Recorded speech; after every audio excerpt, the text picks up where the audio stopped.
우리 하나님께서 쓰시는 사람은 하나님 앞에서 거룩하고 또 깨끗한 사람의 훈련된 그러한 사람을 하나님께 쓰십니다. 그리고 또한 일상에서도 주어진 일에 우리가 철저하게 또 성실함으로 준비된 사람을 하나님이 쓰시는 사람입니다. 그래서 우리는 오늘 하루도 그렇게 하나님의 그 거룩함을 닮아가기 위해서 준비하며 또 살아야 할 것입니다. 우리 앞에 어려움이 올 때는 정말 담대할 수 있는 유일한 방법은 바로 즉시 회개하고 순종하는 것입니다. 기회가 주어진 이 하루를 또한 감사함으로 아름답게 살아내야 하고 또 하나님 앞에 우리의 감사를 쌓아놓는 그러한 삶으로 살아가야 합니다. 우리는 오늘 아침에도 이렇게 눈을 뜨고 또 웃었습니다. 또 그런데 저녁에는 또 이 하루를 살아가면서 울 수도 있다는 사실을 잊지 말아야 할 것입니다. 오늘 내가 성공할지라도 내일은 실패가 될 수 있는 것이 또한 우리의 삶의 하나입니다. 그런데 우리 예수님께서 이 땅에 오셔서 세상에 눌려 살아야만 하는 우리에게 새로운 예수 생명으로 우리의 삶을, 우리의 운명을 바꾸어 주셨습니다. 더 이상 이렇게 죄에 억눌려 사는 것이 아닙니다. 비록 우리가 가진 것이 없고 또 병이 들었을지라도 하나님의 자녀답게 하나님 나라의 그 백성답게 당당하게 살아가고 또 사랑하고 섬김으로 살아가는 그러한 삶을 우리 주님이 원하십니다. 우리 믿음의 기초를 어디에 두느냐에 따라서 우리의 신앙은 모래 위에 지어지는 그러한 믿음의 집이 될 수가 있습니다. 이렇게 모래 위에 지어지는 이러한 집은 태풍이 불고 바람이 불 때 무너질 것입니다. 또한 우리의 믿음을 반석 위에 지어진 집은 반대로 바람이 불지라도 태풍이 올지라도 흔들리지 않고 견고하고 든든한 이렇게 반석 위에 집이 될 것입니다. 우리에게 흔들리지 않는 이 믿음이 되려면 우리가 어떻게 살아가야 되는지에 대해서 성경에서 말씀하고 있습니다. 오늘 예수님께서 마태복음 7장에서 반석 위에 지은 집과 모래 위에 지은 집에 대해서 말씀하시는데요. 그런데 이 말씀을 하시기 전 바로 직전에는 또한 이러한 말씀이 나옵니다.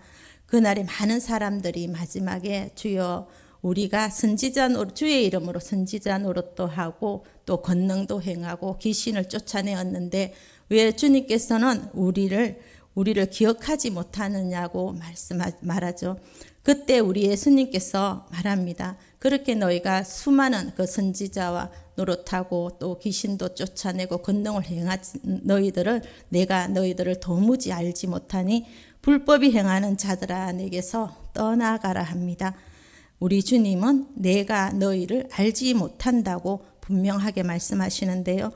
우리 예수님께서는 그렇습니다. 내가 어떤 일을 했는가에 보다 또 이 땅에서 내가 어떤 업적을 이루어 놓았는가 보는 것보다 더 예수님의 관계에서 우리가 매일 어떻게 예수님과 동행하고 함께 했는가가 더 중요하고 그것이 우선이 된다고 말씀합니다. 다시 말해서 예수님과 함께 하는 것보다 예수님과 동행하는 것보다 먼저 하는 것들은 모두 주님 앞에서 우리가 불법이 될 수 있다는 말씀입니다. 우리 하나님은 우리가 이렇게 큰 일을 이루시는 것을 원하지 않습니다. 우리 하나님은 전도의 미련한 방법을 통해서 가장 위대한 구원의 사역을 이루신 분입니다. 가장 그 비참한 십자가를 통해서 가장 영광스러운 부활 영생을 이루신 분이 바로 우리 주님이십니다. 하나님은 말씀 한마디로 천지를 잊게도 하시고 말씀으로 없게도 하십니다. 그 전능하신 하나님께서 부족한 것이 없습니다. 그러한 하나님께서 또 한 가지 수많은 그 뜻 가운데 한 가지 정말 주님이 원하시는 것이 있습니다. 내 안에 거하라. 나도 너희 안에 거할 것이다 라고 말씀합니다. 주님 안에 또한 거하기 위해서는 다른 방법이 없습니다. 우리가 주님처럼 거룩해져야만 하는 것입니다. 거룩하기 위해서 끊임없이 우리는 회개가 끊이지 않아야 되고 매일매일 성령님을 구해야만 합니다. 우리 안에 있는 내 중심, 이 신앙이 철저하게 우리는 깨어지지 않으면 이 땅의 것에 묶여서 우리를 향하신 하나님의 뜻인 내 안에 거하라는 이 말씀을 우리는 발견할 수 없고 내 생각이 앞서서 살아갈 수밖에 없습니다. 내가 깨어지지 않으면 하나님의 뜻과 하나님의 의를 볼 수가 없습니다. 나로부터 시작되는 중심의 성도는 아무리 열심히 신앙생활을 하고 순종을 해도 또 멋지게 믿음의 집을 짓고 사역을 한다 할지라도 그 집의 터가 모래 위가 될 수밖에 없습니다. 사탄은 상한 갈대와 같은 우리의 인생에 그리고 꽃과 같이 시들어 말라 버려질 영원하지 않은 이 땅에 삶의 틀을 잡고 그 위에다가 집을 짓게 합니다. 그 집은 잘 지어지면 잘 지어질수록 또 높아지면 또 높아질수록 이 땅의 그 집은 바벨탑이 될 뿐입니다. 탕자의 또 비유에서 두 가지의 죄인의 모습을 보게 됩니다. 아버지의 재산을 가지고 집 나간 탕자 둘째 아들이 있습니다. 다른 하나는 돌아와야 할 첫째 아들의 모습이 또 있습니다. 이것은 흔들리지 않는 믿음과 또 하나님을 거역하는 죄로 또 하나님과 멀어지는 죄의 두 가지의 모습을 볼 수 있습니다. 하나는 돌아온 탕자의 모습은 아버지의 말씀을 어기는 것이었습니다. 또 하나 첫째 아들은 아버지의 말씀을 지키는 것이었습니다. 아버지의 말씀을 열심히 지켜도 하나님을 거역하게 될 수 있습니다.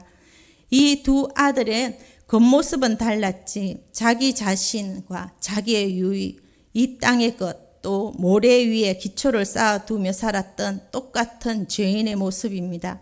그러나 둘째 아들과 첫째 아들의 차이는 있습니다.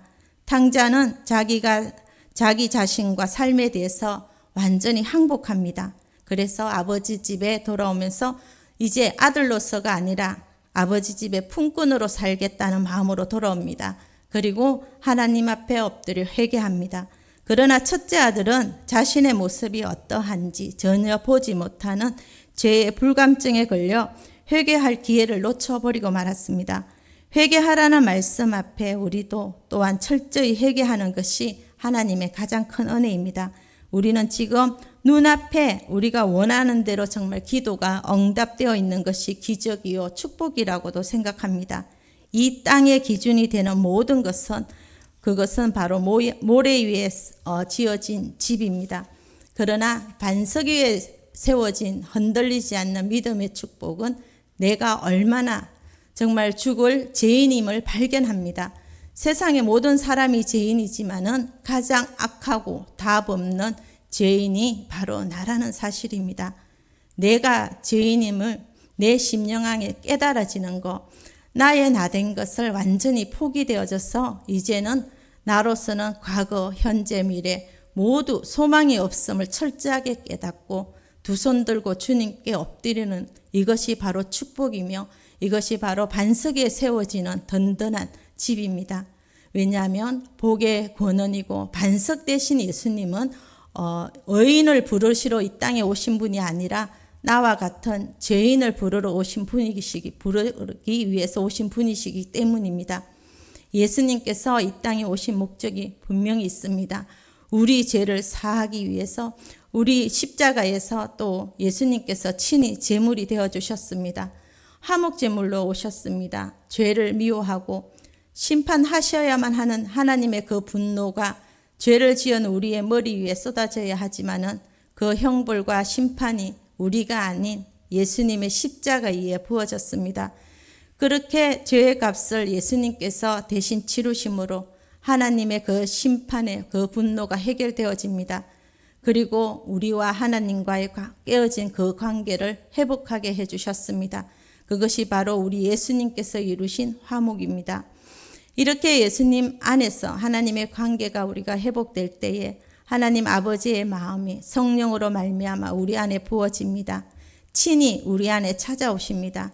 성령이 내 안에 부어진다면, 성령이 내 안에 충만해진다면 내가 억지로 노력해서 승리하고 순종하는 것이 아니라 하나님의 마음이 우리의 삶에 사랑의 사슬이 되어서 어떠한 상황에서라도 고난이라 할지라도 절대 흔들리지 않는 정말 믿음의 반석 위에 든든하게 세워지는 집을 짓게 합니다. 그렇다면 어떻게 해야 우리가 반석 위에 세워져 승리하는 믿음을 가질 수 있을까요? 그것은 첫 번째로 가난을 사랑하는 것입니다. 죄인될 우리 안에는 세상을 향한 탐욕과 세상에서 정말 인정받기 원하는 마음으로 가득 채워져 있습니다. 그런데 천국이 시작되는 첫 번째 문이 있습니다.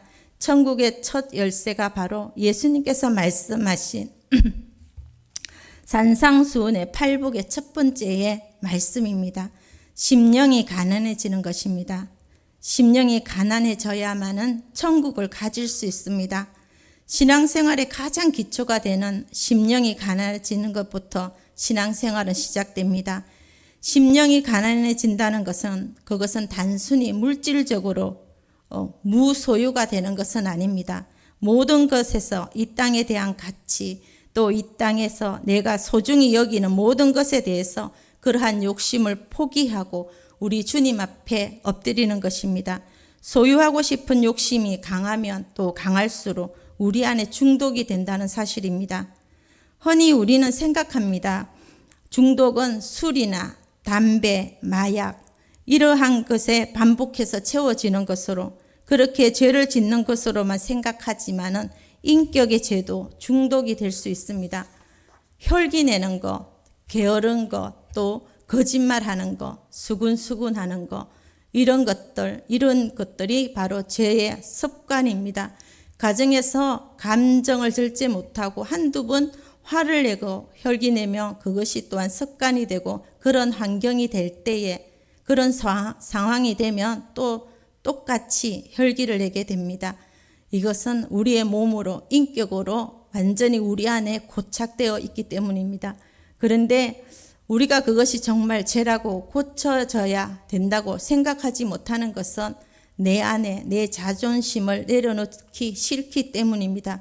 정말 죄를 회개하고 변화하는 것은 우리의 인격이 예수님의 인격으로 변화되어야 합니다. 그래서 예수님은 오히려 자기를 비워 종의 형체로 죽기까지 복종하신 분이 바로 우리 예수님이십니다.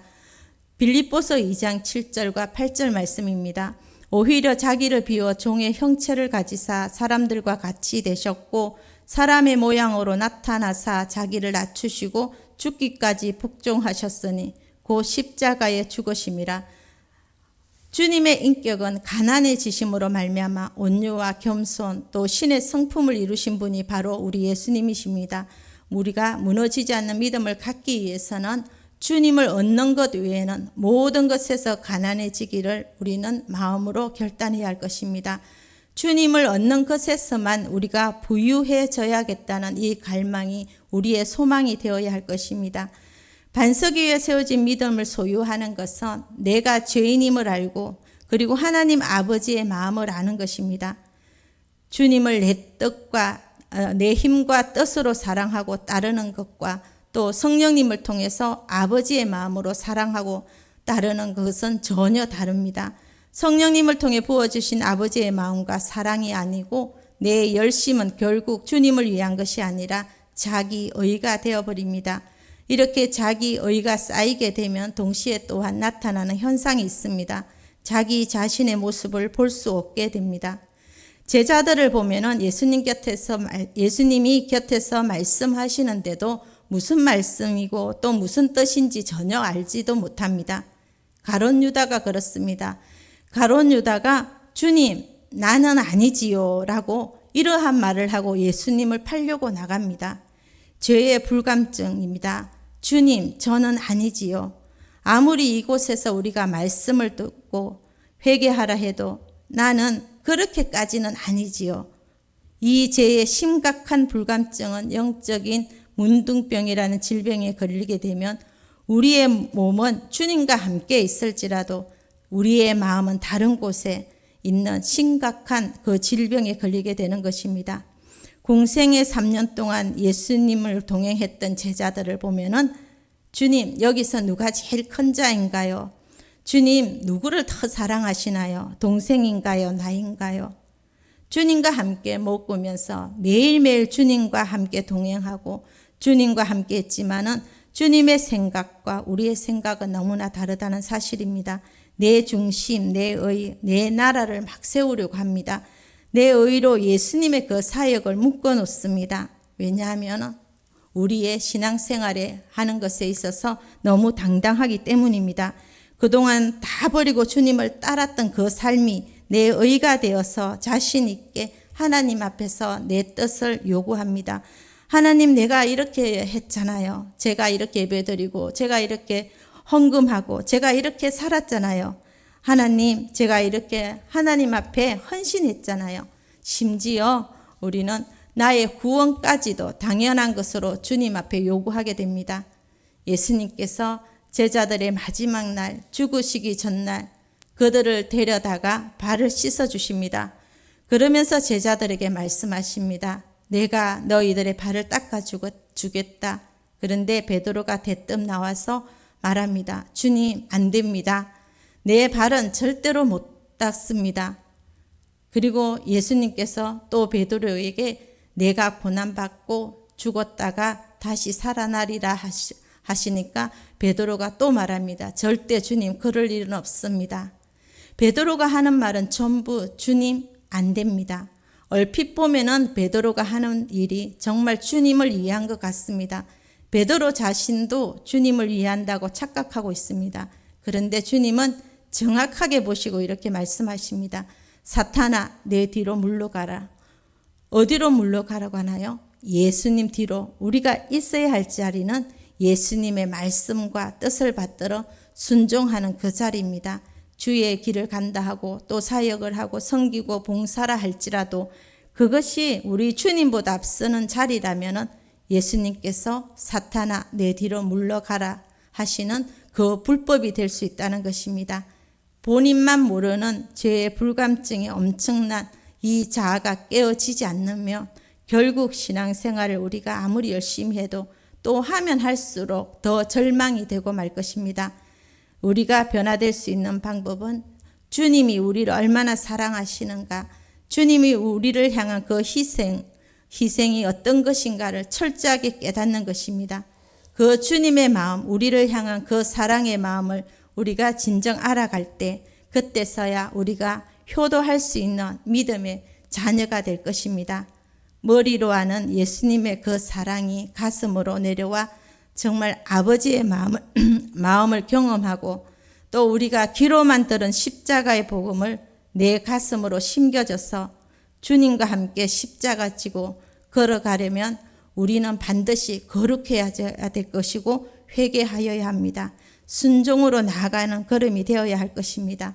오늘 우리 주님이 가셔야 하는 그곳이 바로 우리의 삶의 자리입니다. 이 하루도 주님과 함께하는 그 삶의 자리에서 오늘 하루도 믿음으로 우리가 승리하고 든든한 반석과 같은 하루가 되기를 원합니다.